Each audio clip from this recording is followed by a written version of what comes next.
Wakati Humphrey Polepole anaanza kuongea, alisema waziwazi ya kwamba alifanya kosa akiwa chini ya serikali ya Rais Magufuli.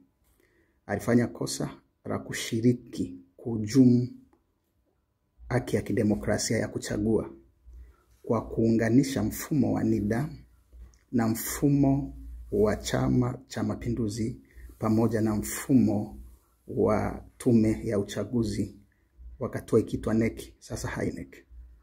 Maana yake ukiwa na NIDA tu, dakika moja unaweza ukashangaa hata kama we ni John Heche ukajikuta tayari una kadi ya CCM kama mwanachama. We ni Tundu Lissu lakini una kadi ya CCM kama mwanachama. Ni ajabu kwamba utake usitake kila raia ni mwana CCM. Sio kwa sababu CCM ni mbaya nzuri, ila kila raia ni mwana CCM by default.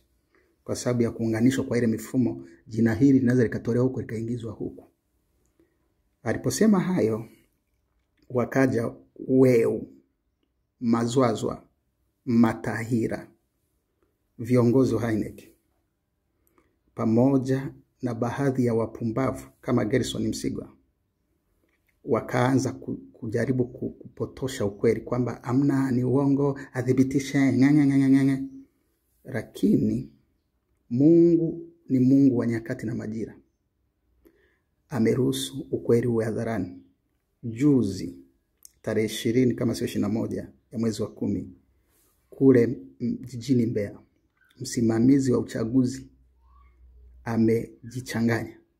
Amesema kama umepoteza kitambulisho chako cha kupiga kura, wala usijali, wewe njoo upige kura, ila njoo na leseni, njoo na pasipoti, njoo na leseni, pasipoti, yani vitu vya namna hiyo, au kitambulisho cha NIDA. Kitambulisho cha NIDA, pasipoti, leseni.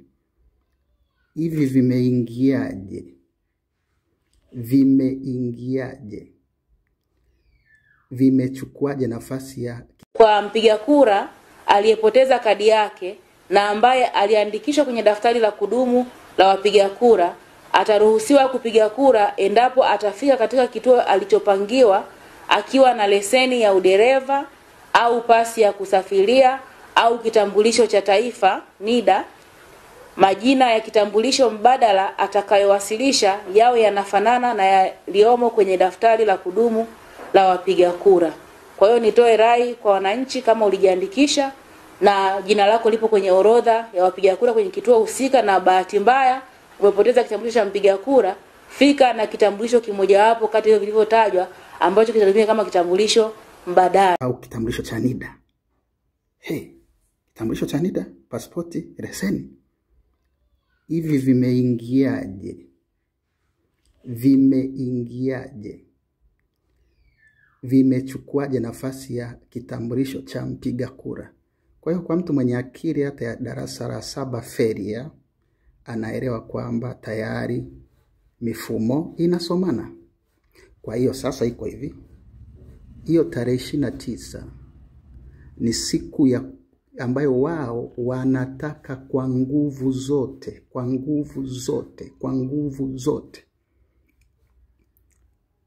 raia wafike ili kujustify namba ya ushindi ambayo wameshaiandaa.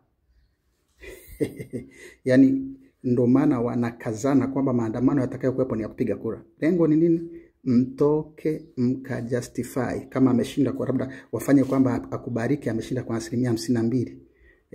Hizo zimeshaandaliwa. Kwa hiyo warau ionekane kila kituo kimefikisha hata watu 100 tu waliofika, ili wao wa exaggerate na kutengeneza picha kwamba watu wakipiga kura, watu wakitimiza haki yao ya kikatiba. Kwa hiyo kwa hali hiyo tunakuwa tumetoa jumla mfumo wa haki wa kuchagua na kuchaguliwa katika taifa. Sasa njia pekee iliyobaki ya kurudisha haki ya wananchi kuwa mabosi wa raia, wananchi kuamua nani hawe kiongozi wetu, wananchi kuamua nani atuongoze, diwani, mbunge na rais, imebaki tarehe 29 sisi wenyewe kuwa walinzi wa kila anayetaka kutoka kwenda kupiga kura. Mama anataka kutoka kwenda kupiga kura, kamata, funga kamba, weka ndani. Kaka anataka kutoka kwenda kupiga kura, tia vibao, fungia ndani. Sijina anataka, kamata wote, weka ndani. Sisi wenyewe tunawaroka huko ndani wote ambao hawana akili ya kuelewa mambo madogo kama haya. Fungia ndani vichaa wote hao. Hatua inayofuata, tunatoka wote kwenda kwenye vituo kuchoma kura feki. Kwenda kwenye vituo kukomesha ujinga na upumbavu wa kura za kutengeneza. Watu wasipoonekana vituoni, ikaonekana ni vituoni hakuna watu au kuna vituo vimechomwa au vimezuiwa, kila mmoja atajua ya kwamba kukuwa na uchaguzi, kwa hiyo hakuna cha kutangaza. Hii si kijijini, si kata, si wapi. Na najua video hii itakwenda, itafika kila kijiji. Hakuna wakuizuia, ina nguvu za Mungu nyuma yake. Kwa hiyo kila mmoja jiandae kuzuia weu watakaotaka kwenda kujustify uchafuzi. Kwa hiyo hii ni sababu tosha. Hautakuja kuwa na uongozi na utawala wa haki na mfumo rasmi wa haki wa kuchagua na kuchaguliwa baada ya sasa. We have to stop this. Na hii ni sababu kubwa ya muhimu kwa nini Oktoba 29 kila mmoja tunatoka kuzuia uchaguzi wa kijinga. Kwa wale ambao mnahofu kwamba polisi nini vile vigari walikuwa wanapitisha, ile ni kutimiza wajibu. Askari wote wa chini ni waelewa. Siku hizi kila mtu ana simu, smartphone, wanashinda kwenye page za Mange na wengine wote wenye akili. Kule Nepal, nchi ilikombolewa kwa sababu ya social media. Wala si kwa sababu ya eti viongozi wa kisiasa. Mno, watu waliokuwa na akili wanasema kama tunavyopaza sauti. Hao ndio waliosababisha nchi katoka mikononi mwa wakoloni. Kwa sababu askari walikuwa na awareness. Walijaribu kuresist kama saa moja, walipoona wananchi wanakuwa wengi na wanakuwa akari, wakawa wanavua sare, wanajoin. Kwa hiyo nikupe siri, watajoin. Askari wote wana akili, wamechoka kukaa kwenye vile vibanda, choka kukaa kwenye maisha ambayo sio yao. Askari ambaye anajitesa, anajitayarisha kupambana na hali ngumu, analipwaje hela pungufu na mfanyakazi wa TRA? Askari analipwaje pungufu na daktari? Kwa sababu daktari ni kweli anaponya wagonjwa, lakini askari anamlinda daktari. Askari, nisikilize mimi. Tukishafanikiwa kuiondoa hiyo serikali dhalimu hapo, utalipwa mshahara mzuri. Kwa sababu pesa ipo. Pesa wanakula akina Abduli. Pesa wanakula akina Kiziga. Pesa wanakula akina Kikwete na vitoto vyao. Pesa ipo. Pesa ipo. Nchi ina hela. Kwa hiyo uhakika wa maisha mazuri hupo. Simama na wananchi, tuitoe nchi kwenye makucha ya watu wachache. Tuweke utaratibu mzuri wa kuiendesha nchi, katiba inayoeleweka na mfumo wa kuwajibishana wa hapo kwa hapo. Alafu tuone kama kweli nchi haina hela ya kulipa wewe hela ya kama cha daktari. Tuone kama mwalimu anastahili kulipwa laki 4 ngapi. Wote walimu, daktari wote, professionals zote zina haki sawa.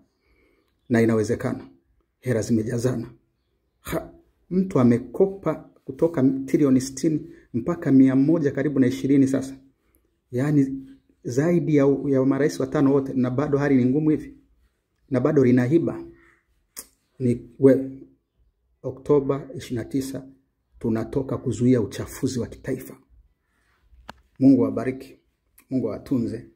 Ni mwenzi kidogo pole pole.